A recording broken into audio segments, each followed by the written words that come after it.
form of going to the funeral service and paying the widow a visit of condolence.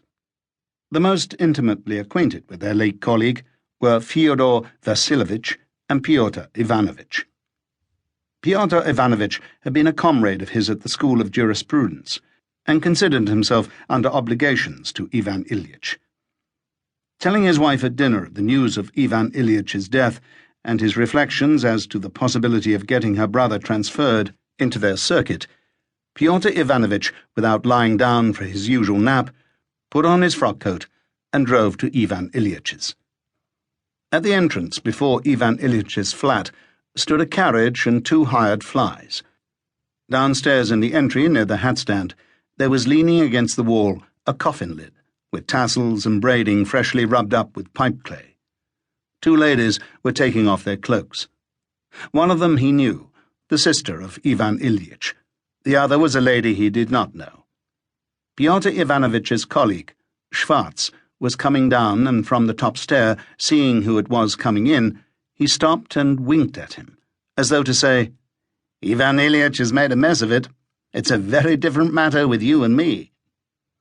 Schwartz's face, with his English whiskers and all his thin figure in his frock-coat, had, as it always had, an air of elegant solemnity, and this solemnity, always such a contrast to Schwartz's playful character, had a special piquancy here. So thought Pyotr Ivanovich. Pyotr Ivanovich let the ladies pass on in front of him and walked slowly up the stairs after them.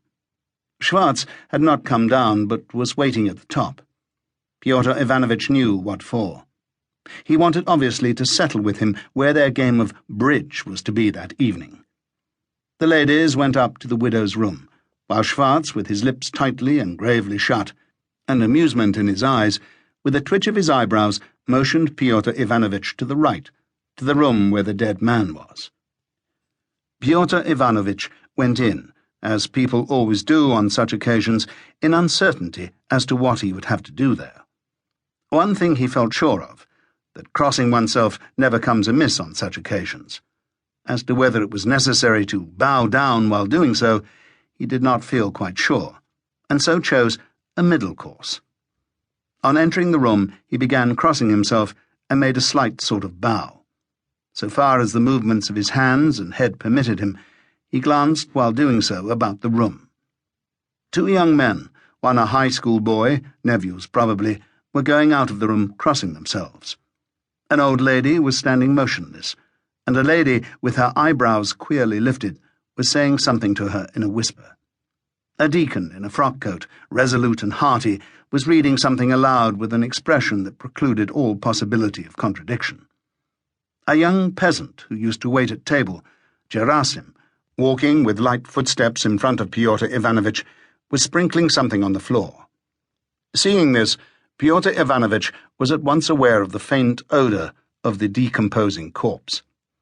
On his last visit to Ivan Ilyich, Pyotr Ivanovich had seen this peasant in his room.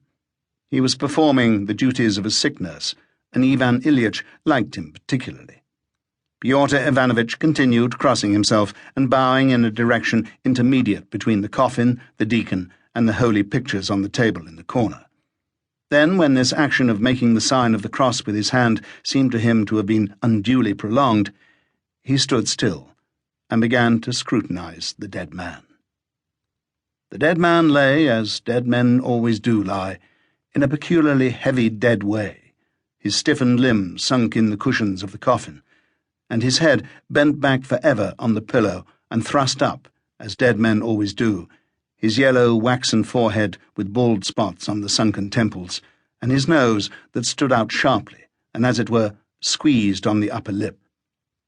He was much changed, even thinner since Pyotr Ivanovich had seen him, but his face, as always with the dead, was more handsome, and above all more impressive than it had been when he was alive.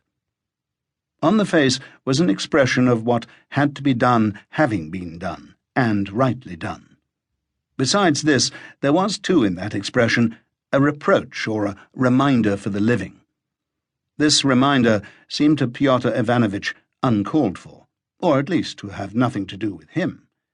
He felt something unpleasant, and so Pyotr Ivanovich once more